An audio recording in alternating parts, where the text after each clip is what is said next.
Doing good. Doing good.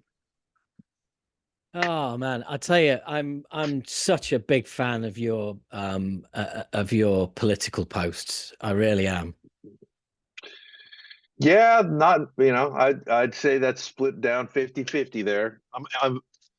I'm anti-political is what I am Yeah, because no, I've been I on get the it. other I've never been a super like I've been very conspiracy minded, and I still am to a certain degree, but dude, there just comes a time where you got to like draw a line on what you actually want to believe or what you can prove that you think you know what I mean? Like I got to a point where like I don't really know half the shit I think I want to know, and then it just got to a point where I just had to take a big step back, and there's certain like stances in life I just can't get behind. Just because I know one side is corrupt, it doesn't mean that the moral lack of moral compass on the other side is okay by me just because like Yeah, they're all corrupt. They're all fucking yeah, corrupt, right? So yeah. that's so people think I'm like some sort of uber liberal. I'm like, no, I'm not. I'm No, just I just call out fucking stupid shit, you know. yeah, So yeah. No, I absolutely get it. That's why I'm a fan because I'm exactly the same. I have no affiliation. What I would love is for one political party to suggest a policy, a way of fixing things, and the other political party to go, do you know what? That's a really good idea. You know, yeah, well, you, let's in fact, why? Yeah, we'll back that as well. Let's get behind. But it's just you're talking about bipartisan. I think you have the same yeah, fucking problem there as everywhere else. And here in yeah, America, I don't think we are going to start talking about this, but here in America, yeah, one of the biggest problems we have with Americans is they seem to forget that everything doesn't like the entire solar system doesn't really revolve around us, and they forget that other countries have their own shit to deal with. I know that our country outwardly affects everybody, but it's still like you forget that it's not the center of the universe, and I just find it appalling and embarrassing, and I will not partake in that end of things. yeah, yeah. No, I agree. I agree. But anyway, hello, nice to see you. Hi, how's it going, buddy? Yeah. Hey, speaking of which, what does that say? Oh, lizard people. This is from a show. I just got to say, this is from a great show called The Y Files, where this is Hecklefish, and he's the co-host. And it is what they do is it's hilarious. It's gotten huge. We started watching it and it had just a few tens of thousands of watchers. Now they put a show up and it's like 1.5 million views in like an hour. And Wow. what it is, it's done with humor, and it's conspiracy stuff that the guy goes through, and he tells it like it's a real story, and then at the end he goes, "Now let's talk about what's real and what's not," and then he'll debunk tons of stuff. But you're like listening, like, "Wow, this really happened." They go, "No, it's but the fish is like interjects with some hilarity. It's pretty funny, but like bad puns, and it's he wears a tinfoil hat. It's pretty funny. That's awesome, man. I'm going to check that out. I'm going to check that out. It's Um, very good. so how have you been? I mean, look, Forbidden. Last time we spoke, it was the announcement. It had just come out. Yeah. And since then, you've been doing quite a lot. You played, and so how's it all played out? Well, I mean, I guess better than expected in a lot of ways. There's still like a standard that I'm hoping to rise to. I mean, you do as good as well as you can in the little amount of time that you have, because it never seems like enough time. It's not like Led Zeppelin when they came back and did the whatever that the thing they did at the O2 Arena, and like they Yeah, probably had years to work that out. But I mean, I felt like we did about as well as we could, and the spirit was all there, and everybody reacted to it really, really well. Maybe better than I expected in that stance. I just didn't really know. You're talking about a new singer, and yeah, the new drummer. Like people are almost used to that. We had a long line of great drummers, but new singer is a big thing. So Norma, he really won everybody over because it's a sincere spot he's coming from. He's not trying too hard, so it's just like he's being himself, and he's a fan of the band, but yet he's not like uh I wouldn't call him like some kind of uber fan. Like, Forbidden was his probably is his favorite thrash band. But he's not really just a thrash guy at all. Like, he's metal, power metal. So that background just fused perfectly with what we do. Yeah, yeah. And you played that, you played the initial festivals. Um, is there anything, kicking around at the moment? What do you do you see anything else down the road? Do you see recordings? Do you see Oh, tours? Do dude. you see? This is what we're talking about, right? So, uh, since then, okay. So what do we do so far? Let's just back this up a little bit. Yeah, yeah, All we've really done so far is we played uh the two shows in Europe, right? We did yeah, we did Alcatraz Festival. But before that, we did a little warm up gig at the LP, which is a little place in Belgium, and those were really off the hook and fun. And then we came home and we kicked around getting ready for these Death Angel shows, but writing music in the meantime, and learning other songs in the set.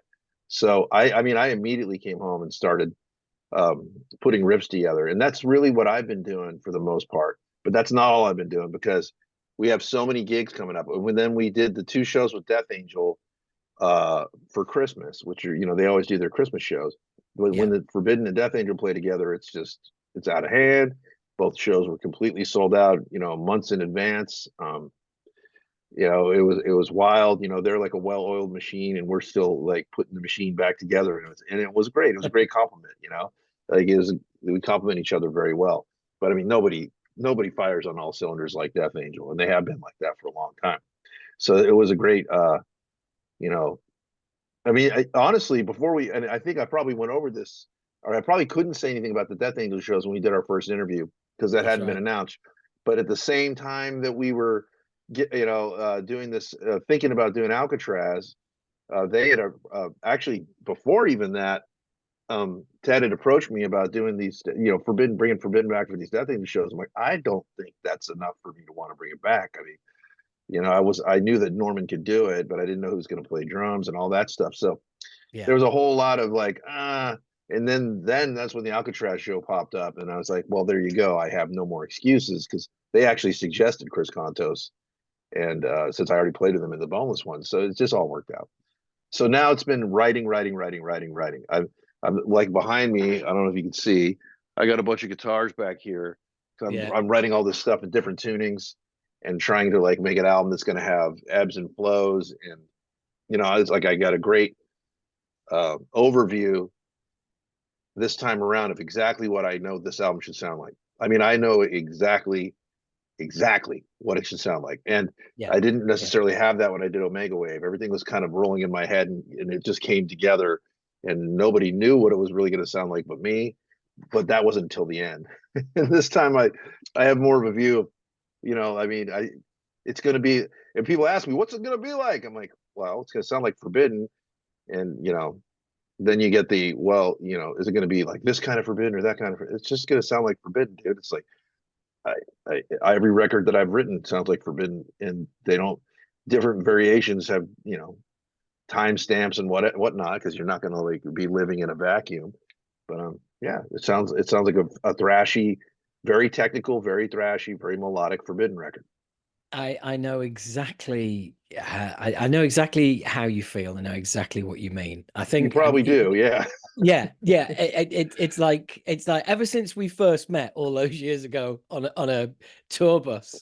um, that I always feel kind of like we're quite similar in many ways, and Yeah. I think that's why we always kind of gravitated to each other in the first place. And yeah, you can hear it, you can imagine the production, you can feel the grooves, the waves, like how it's going to play out.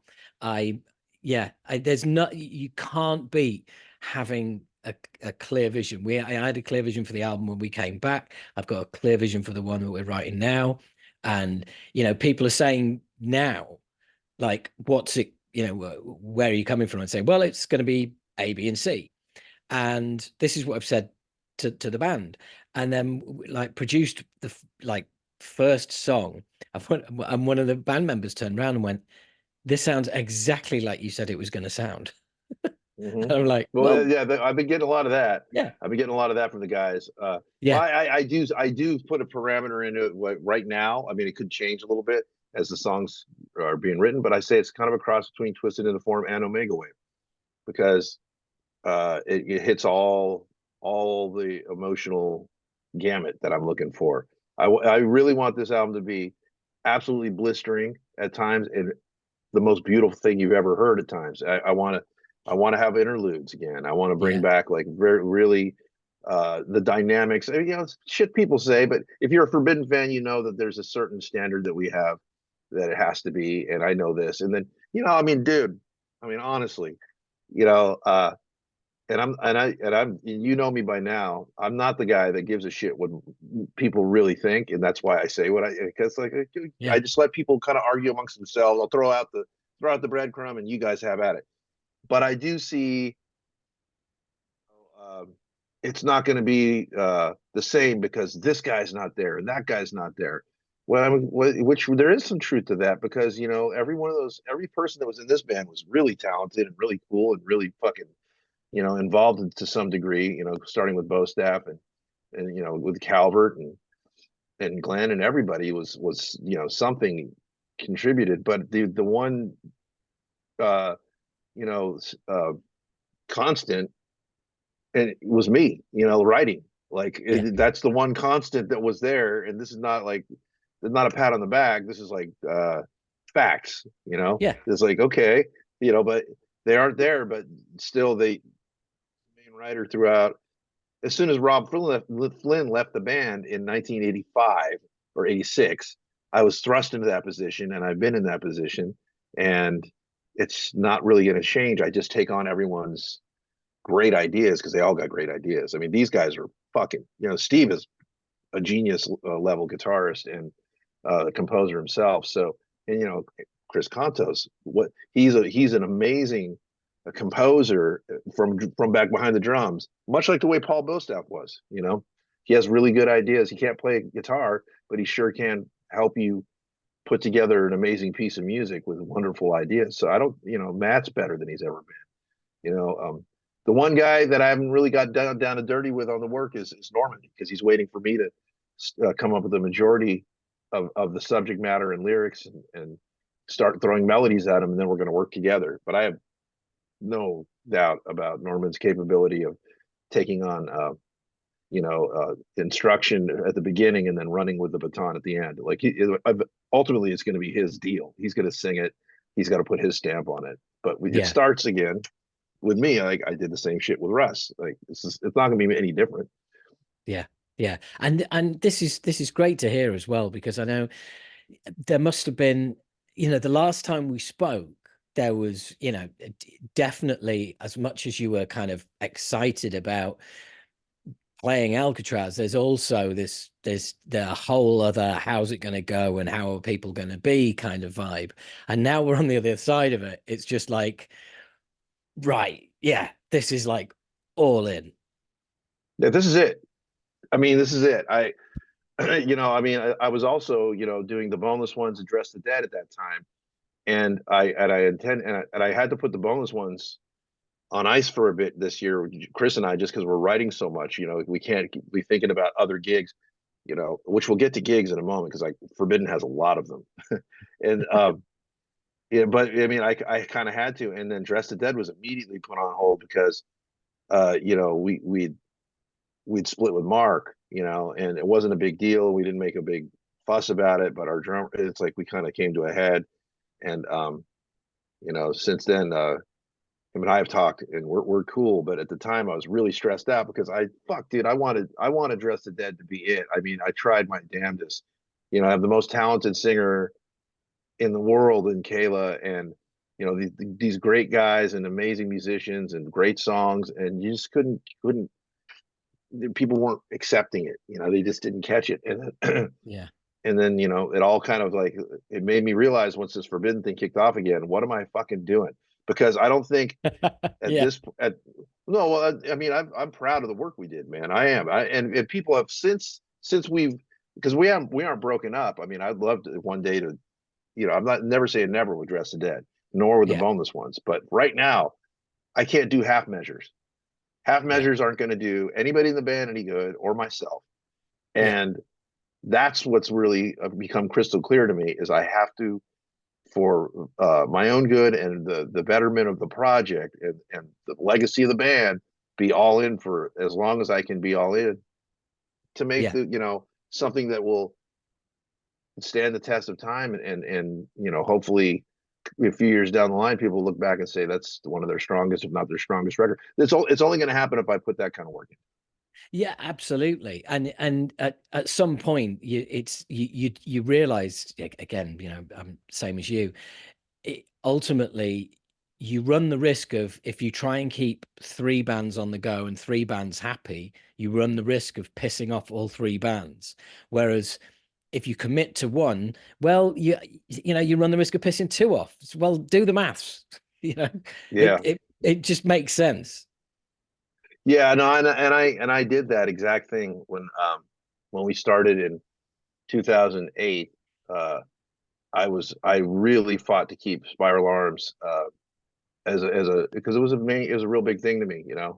Um, Yeah, it was a different genre because it was hard rock and but I love hard rock. Like I love big rock, classic rock. It wasn't it wasn't just some side project to me. And then when Forbidden came up, they kind of all panicked and Chris was in the band at that time. And they're all, this means the end of us. They're like, not to me, it didn't, but it kind of self-fulfilled its own prophecy by them freaking out at that time. And and then I had both bands mad at me because I wasn't going all in. And I just threw my hands up in the air and I'm like, fuck all of you. And but it eventually sorted itself out. And we wrote Omega Wave and Spiral Arms stayed together somehow with tons of tension. And my singer helped produce, Tim Narducci helped produce that album with me. So, I threw him the olive branch, like, let's do the and the engineer was Brad, our keyboardist. Like I had my people in house that I could work with. And right. it ultimately made a great record, but it didn't make either relationship much better. So I learned from this and I have to go all in right now, Howard. I have to put my very, very best foot forward and for the sake of the other four guys and everyone that's working for us, it's like let's fucking do this. Let's write the album, for the times, like the best we Yeah, can for the world we live in today. Which I you know me a little bit. I have fun with that kind of stuff. So the yeah, world's going to absolutely. shit. I got plenty of things to sing about.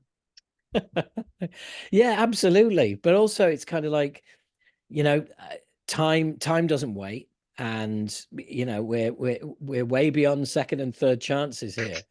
And Yeah, when you get a chance to do something like this, when you've got the right people and the right time, then it just has to be done, doesn't it? It's like, well, it's now or never. yeah, and I'm living in that moment right now, and trying to, and this is the other thing, trying to balance the songwriting and getting everyone to learn these things. And I'm like, I'm probably I have the beginnings for about 8 songs, but four of them Chris has got his mind wrapped around, and the other guys are still, flailing behind, waiting to catch up. And they're all so good that when they do, well, once we start like really putting it down, then everyone, gets it quick. These guys are great. So, but then in the meantime, we have all of these shows coming up, which all start. What's the date today? So in just less than a month, I think it's March 23rd or something like that. We're playing Hell's Heroes in Houston, which is a really, really good festival now that people fucking love. Like Tom Warrior, like played it last year and he couldn't believe how good it was, how well run it was. He's like, it's my favorite American festival. So we're gonna do that, and then that starts like a week after week after week. Um, we go basically bouncing around from the end of March all the way to the end of May, and almost every single week, with maybe the exception of a couple, we fly either abroad or somewhere in Europe or South America. We have shows, for like a 2 month stretch Wow. um, that are going to really like put the band again under a microscope and in a good way. And Yeah. then after that, I want to jump back in and finish more writing and record a couple songs before we jump in to go over to Europe and then play. We're playing Bloodstock, which will be cool. Yes. We're playing a gig that's unannounced in Manchester, which should be good. I don't know where Cool. you live exactly. Well, I'm in London, but I'll be at Bloodstock, mate. I go to Bloodstock every year. Okay, yeah. Well, Um, like that later that week we play Manchester, like at our own show, and then we go to Brutal Assault in Czech Republic, and then finish it all up with Dynamo. And so that's the wow. touring for the year. That's the end of the cycle. One of the big ones we have out here though, which is the only, I think, for now, I think we're just going to play once a year in the Bay Area, and we control the table. We started our own festival at a great venue out here called the UC Theater in Berkeley, and it's just wonderful sounding, 1,400 capacity. But we brought Biohazard out to do it with us, and it'll be our own festival each year. And I think that's the only time, unless something amazing comes along, that Forbidden will play in the Bay Area each year. Is we'll do our festival and kind of control the elements, pull the bands on that we Yeah. want. We got eight bands all together that we love, including Exciter, Warbringer. We got a really amazing. Oh, we got a Patriot, Deathgrave. Deathgrave's awesome. They're from out here, but they're national too. And then with Frolic, which is an up and coming band, phenomenal, a thrash metal band. These kids are fucking good. And Hellbender, which Chris and I produced their new stuff, and they're kind of like New York hardcore vibe that we don't have any other band like them around here. Yeah. Or almost like Connecticut hardcore. It's Right. it's it's real. They're really good, and like so, I'm excited that we get every year we can throw bands together that we want and make it an all day event and build it more like a European festival in a smaller venue until it gets bigger. That's honestly, this is so good to hear. It's just because it's like it's just it's one like idea after another and another, and I it kind of reminds me of when sat here listening to it. It kind of reminds me when we came back in 2015. It's like you know, I started out, I was a comedian. It was other guys in the Yeah, band that said, like, do you want to do this? And I was kind of like, oh, whatever. And then when they weren't able to do it, all of a sudden I was like, no, yeah, okay, no, I really want to do this now. It's just like it's one thing after another. And oh, we can do this, and we can do that, and once you open your mind to the possibilities, like, do you catch yourself going like, wow, this is very fucking cool. it is. No, I do, and I do. You know what? I was just sitting here as you were saying that, thinking, life calls your bluff, dude. If if you're in the creative position or any position, but we're in the creative, like you're gonna figure out real quick. The every cliche fucking pops up. Shit or get off the pot. Like it doesn't matter because the same thing applies. And getting back to what I was saying earlier, it's like there was a legacy I had to acknowledge. It's not a huge legacy. I mean, to me, I know Forbidden was always more of a cult band. I mean, you know, I don't have any delusions of grandeur about it. Like Yeah. we never really got above that status because the industry had changed so much right when we were about to break with a lot of other bands, mind you.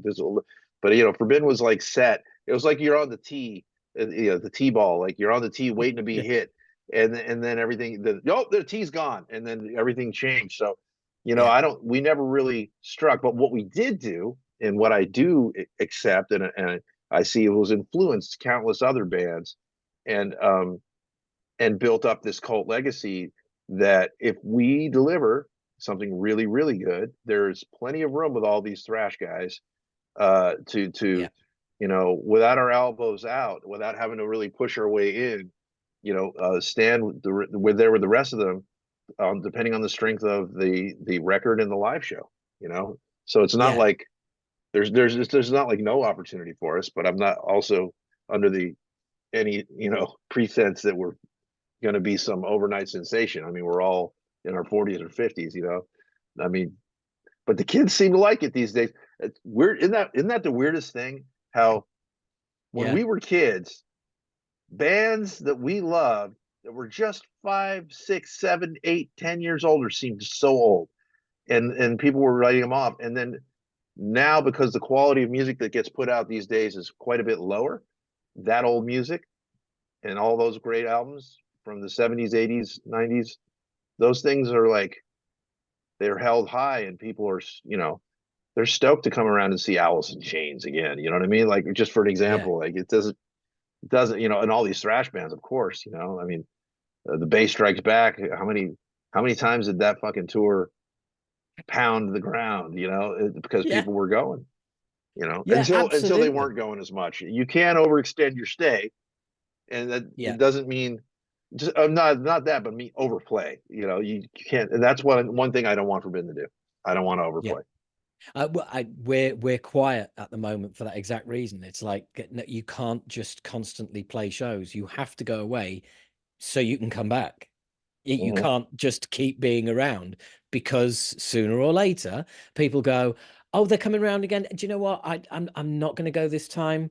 I'll give I'll give it a miss." And you can't have that. Not in this marketplace, you know. Um, so when people see your name, they go, "I'm going to go." That's, straight away, I'm getting the tickets.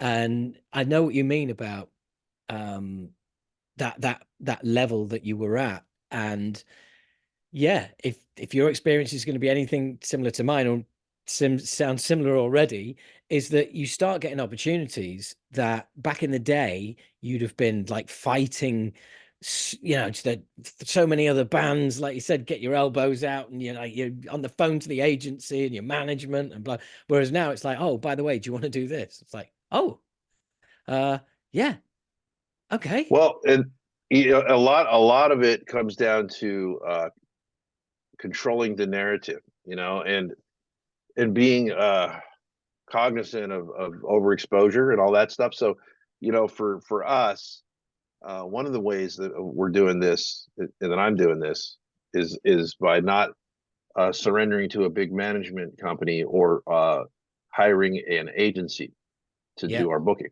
because these two things are great if you're like young and you're ready to just go all full on, and then, you know, split $5 at the end of every single night and everything like that. It's like, it's really, the plan is to keep it more organic and control it, and only Yeah. take the shows we really want to take at the money Yeah. we can afford to take them at, and to Yeah. not you know, I mean, you know, one of my best friends is helping manage, and him and I do that together.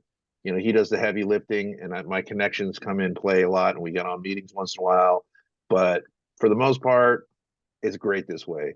And you know, the business model is 20% of your gross is what management takes. That's not our business model. And I, you know, this Yeah. is stuff that people don't give a fuck about. But you got to understand, if you're just anybody listening to this that's been in this business for a while, there's only so much pie, right? And Yeah. this goes for the business of money per show, money per, you know, for, you know, merchandise, or it extends all the way out to, there's only so much pie for people that want to go to see shows, and how many people can, you know, be there. So to overexpose yourself, a, and to split your personal pie so far across when you can control it, and you don't need to do that. Yeah. It's just like, it's kind of like a slow suicide, you know. It's like the same, you end up falling in the same trap when everybody's taken, you basically, you know, 60% of everything you do is already gone before the band even gets to see a dime to you know, pay their mortgage, or, you know, or whatever. You know, it's so, you know, it means that we won't be doing as much, and it also means that hopefully our value will stay a little bit higher because we don't overplay, and we can Yeah. command more at festivals, and we won't. Yeah. And sadly, the reality is that under this business model, we won't be playing, you know, Roanoke, Virginia, maybe ever. Yeah. You know, maybe we will Yeah. if we get on a big tour, and it's something. But big tours cost bands a lot of money because usually Yeah. if you're opening up on a big tour, you're paying to play. And we're not really, I'm more interested in the art and the quality of the live shows than I am overexposing in a market where people don't really pay attention if you overdo it. You know, so Yeah. this is like to me and you, this is like, yeah, to somebody that's a manager that's watching or somebody at a booking agency that wants to Yeah. book the band. They're like, oh, these guys are gonna go nowhere. They're fucking done. They don't know. Yeah. They don't get it. But no, I do get it, bro Yes. or chick. I Yeah. understand to control your flow is to actually win in this game and to not worry about if you're on top or you have all the biggest of everything. It's like, no, that's not really even viable. So why try to throw your hat in that ring? It's Yeah. like, let's just be the best we can be for our audience, and then they'll tell other people and they'll tell other people, and then hopefully at some point it'll snowball into the demand will be big enough to actually supply it in a way where it's affordable. Yeah, I completely agree. I mean, what I've always said, it's the same model as when I was a comedian. Never had an agent because best agent is me. I'm never going to book me for a show I shouldn't be on. I'm never going to accept a fee that isn't acceptable. I'm never going to book two shows that are way too far apart and are going to be in a massive drive, because I'm going to book those shows if I'm an agent, because I don't have to do that fucking drive and I'm still Right. getting my 20% of both those shows. So whatever, when you're being in control of your own destiny, certainly at the stages in our careers we are now, that's why would you give that up? Unless somebody's going to present a really great case for the fact that I'm going to make you so much money that you're going to be earning a very good living from this, which, let's face it, we both know, yeah, that's probably not going to happen. Yeah. Then that's the only reason that you would ever hand over 20%, is if they can make that 80% way bigger than you can, and not in this market. Yeah, and I will say this, the one expense for anybody that's out there looking for the one, like, oh well, that's if I'm not paying this person, they're not working for me. I'm not paying that person, they're not working for me. I'd say the one thing you can do is get yourself a really good lawyer, because a really good lawyer will only charge you 5%, and that 5% can be spent getting you much better rates on royalties and contracts and Yeah. everything with your merchandising. And so if you have a really good lawyer and that actually believes in your band and loves your music, and this you're not just a roster notch, then that's ideal. And we do have that. So that's the one thing I'm like really happy about, because I feel like when it comes time to negotiate, our backs are covered and Yeah. we don't need all that other shit. So you have people you trust around you and a lawyer you can trust, and I won't say that you can't lose, but I'll say you just stand a much better chance of getting things to break your way a little bit more than they would in a business where things are not meant to break your way. Yeah. Yeah. Well, like I said, it's not that you can't lose, but you vastly increase the chances of you winning. Depending on what your view of winning is, right? And Yeah. so that's Yeah. where I'm kind of going. So as you can Yeah. tell, I'm very comfortable in this situation right now. Um, I'm really confident that we're making the right choices so we don't bite off more than we can chew, Yeah. and I'm really confident in the material that we're writing. Like that's the most important thing to me, is like, if we could come up with the strongest material possible, then the rest of these things fall in line in a way we can control. Yeah.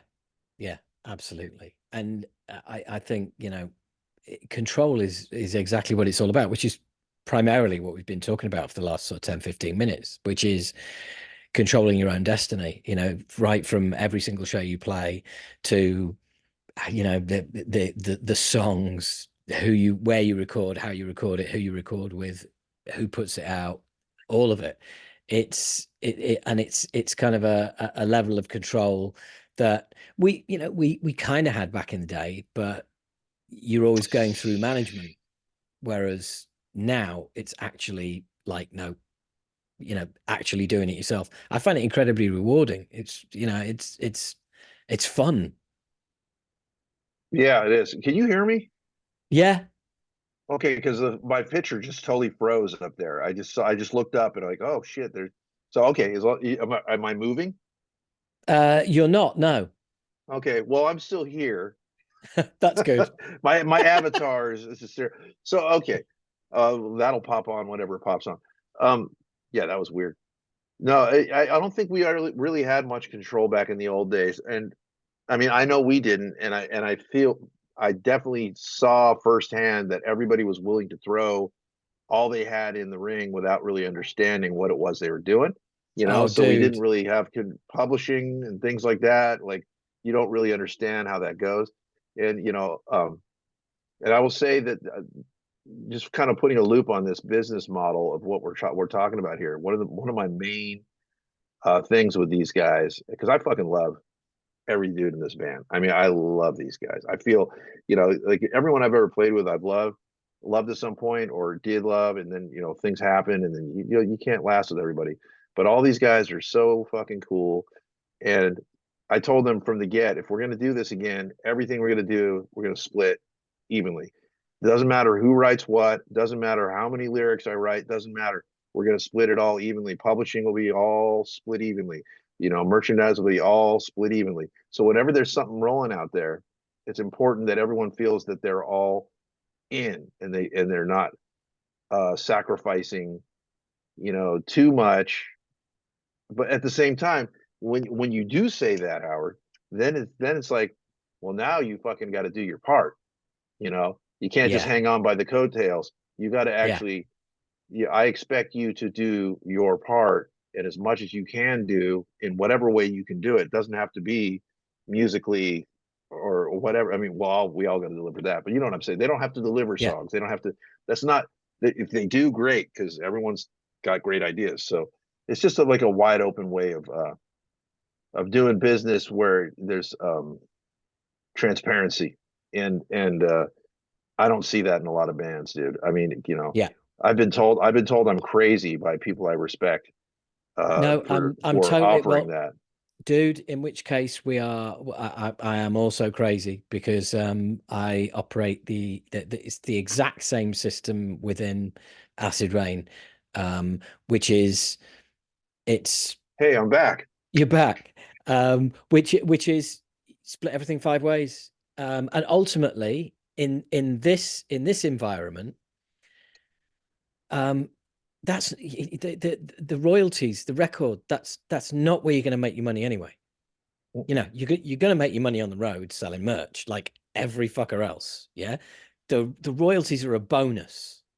So why risk the long-term future of the band by slicing it up different ways? No.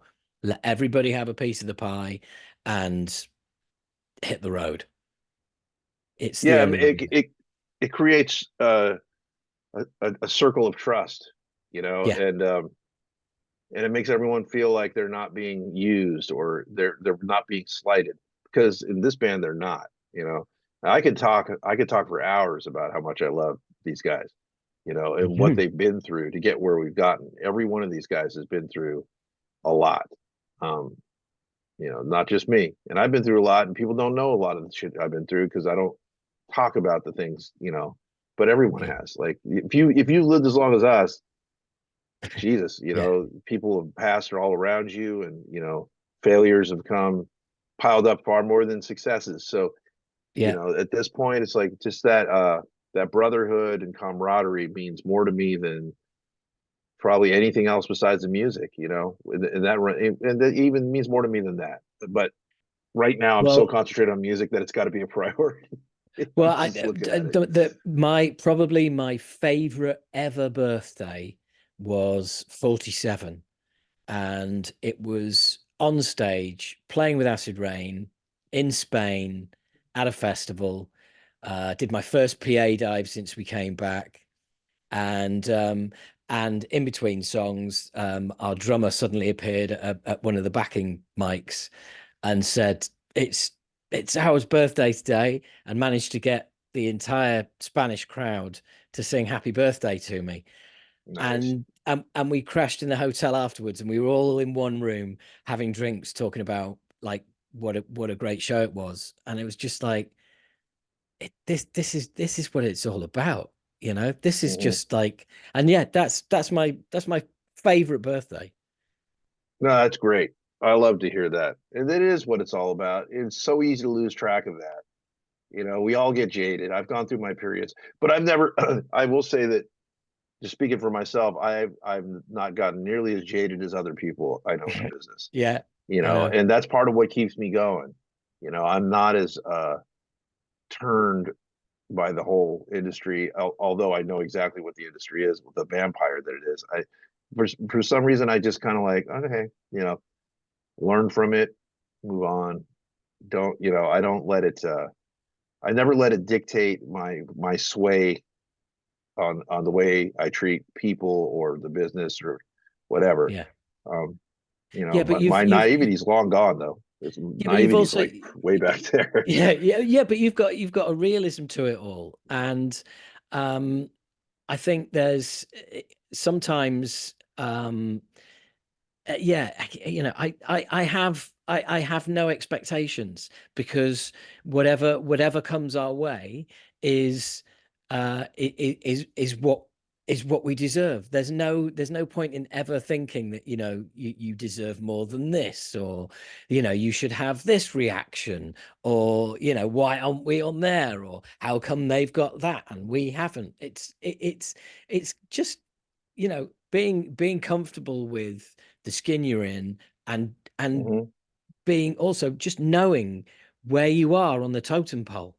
That's And I know exactly where we are, and I'm absolutely fine with that. And sometimes, you know, fans, people in the band can want more, and it's like, well, yeah, but we're not that band, so that's not going to happen.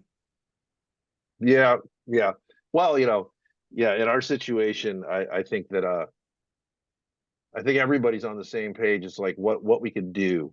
You know, I mean, this year we could have played more shows. We turned down shows. We didn't say yes to everything. It Yeah, had to meet the criteria of a few things, you know, and yeah, you know, people got work and whatnot too. yeah. Especially Matt is a little less flexible because he's a you know, he's a crypt salesman at a giant cemetery. So he's got to Wow. be around a lot. So when he takes off time for now, you know, but he said, and you know, we'll hold him to it if we need to, but I don't see us really over touring, like I was saying earlier. But he said Yeah, next year things could change, and you know, if they need to, they need to, but they might not. And we might just be doing this business model and playing different festivals each year and a few select shows and only once locally for the next 5 years. It might be the thing. But if demand gets so big and it makes sense to us, then we'll do more. But in the meantime, it's like let's just be real, you know? yeah. Let's just be real.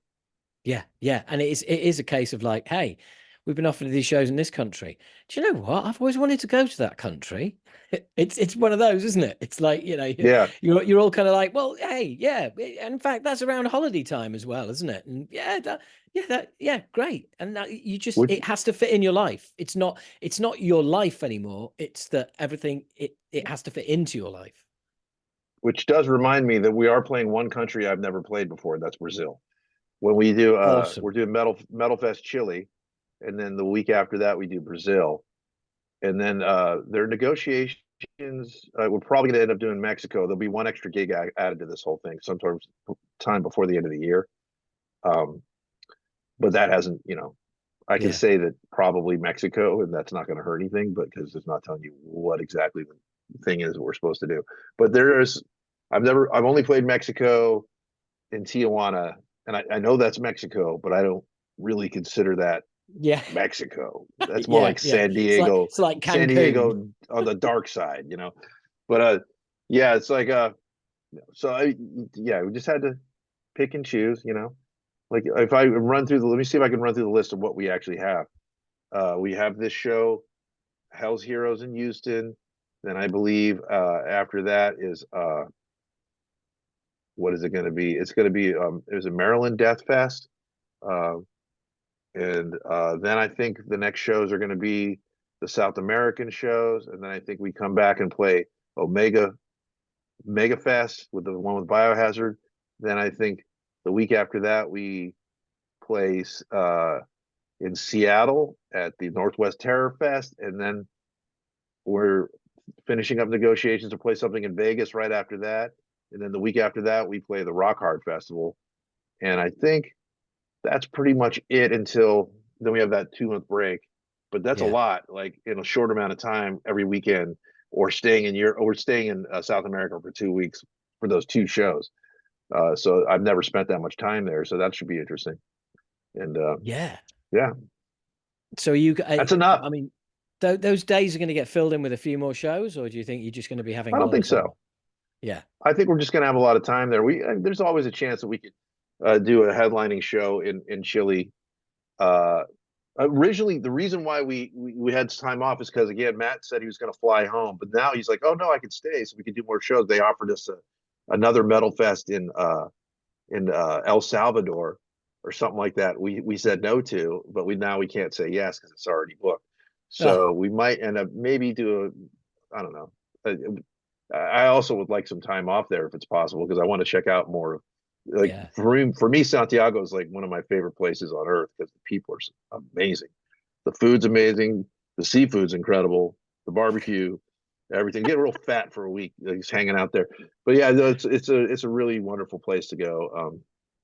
And if people don't know, that's like some of the warmest folks on the planet live in all parts of Chile, because I liken it to all the earthquakes they've been through, which are like, they don't do little earthquakes, they do 8 point fucking 7. You know what I mean? Yeah. Like shit that you can't even imagine.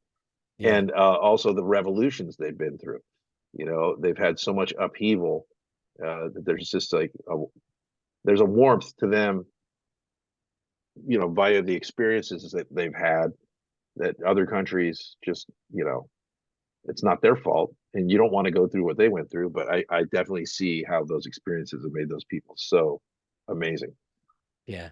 Yeah. No, we were due to go out to South America a couple of years ago, and it was one of those, it got to within a few weeks, and all of a sudden, you know, as soon as dates passed for money to arrive in bank accounts that didn't arrive, and it was like, right, okay. Sounds suspiciously like Peru. Like some of these places are even, I don't know if it was or not, but I'm just saying, like, Peru is like the infamous for us that we always missed because they never could follow through in the timeline that we needed them to follow through. We had to miss them a couple times. So Yeah, they're no, like well, mad at us, but like, dude, bro, we can't go and like get left in Peru. We're not gonna fly yeah, ourselves home. We're not. It's not gonna yeah. happen. That was one of 4 countries that we were supposed to be in: Argentina, Peru, Chile, and Brazil. Sorry, and Mexico. 5 countries. Mm. And yeah, it all ended up just not happening in the end, which is gutting because everybody was like really excited about doing it. Um, I was a little less so excited, a little bit more worried about um, the altitude and running around singing on you know that far above sea level, and getting very tired very quickly. Got to do your Um, cardio. Got to do your yeah, cardio before you go. When and I'm done with also you here, I'm running out to the garage to do my cardio on one of those. My wife and I got one of those full Bowflex full body things, which is great. no, well, I did doing that on top of my normal stuff, so my cardio is picking up a bit. but also making sure that you've got oxygen side stage or backstage as well. Um, that is and like, yes, we all know certain bands who do that, like at sea level when there's no need to. Yeah, aware of that. Ozzy But Osbourne. Slipknot. But also you need that when you're our age and you're fucking 600 feet above sea level. 600 feet? You mean 6,000? Sorry, yeah, 6,000 feet. Yeah. I'm 600 feet above sea level right now. Oh, well, I don't know how you do that, mate. But I think, yeah, it was just, there was a little bit of like, apprehension in me. But unfortunately, of course, as soon as it realized it wasn't happening, I was just like, oh God, I'm really fucking disappointed about that. But you can't complain. It's just one of those things. Well, you can complain, but you just shouldn't. Yeah, yeah, absolutely. Well, look, Craig, I've really enjoyed this. Thank you so much for coming back on. And obviously we're gonna, I'm gonna get you back on again. Um, at various stages, I want to get you back on after all these shows are out of the way. I want to get you back on when, pre-album, after the album, we'll just have this like, Craig's World of Forbidden. Yeah, if we time this about every 6 months, we'll probably be onto something, right? Because like Yeah, in after this next 6 months, all the shows will be done, and I'll have most of the songs written for the record. I'm hoping to get in the studio before the end of the year to record it, but it'll probably likely be the beginning of next year. More like right. January that we'd start. But I Please, mean, things could change. I'm as fast as I go, other people got to catch up, and you can't yeah. rush these things.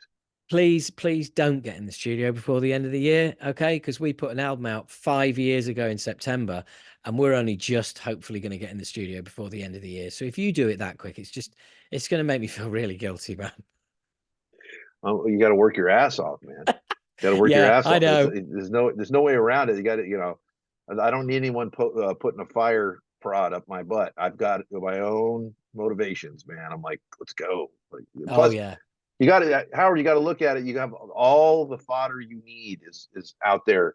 Oh, Everything you need to pull from, and do it with your sense of humor that you have. I'm looking forward to that. oh, thank you very much, mate. Well, working hard, working hard. Anyway, look, thanks again. Really do appreciate it. Hey, thank you, and I look forward to hearing your new music, brother. And you, man, and you.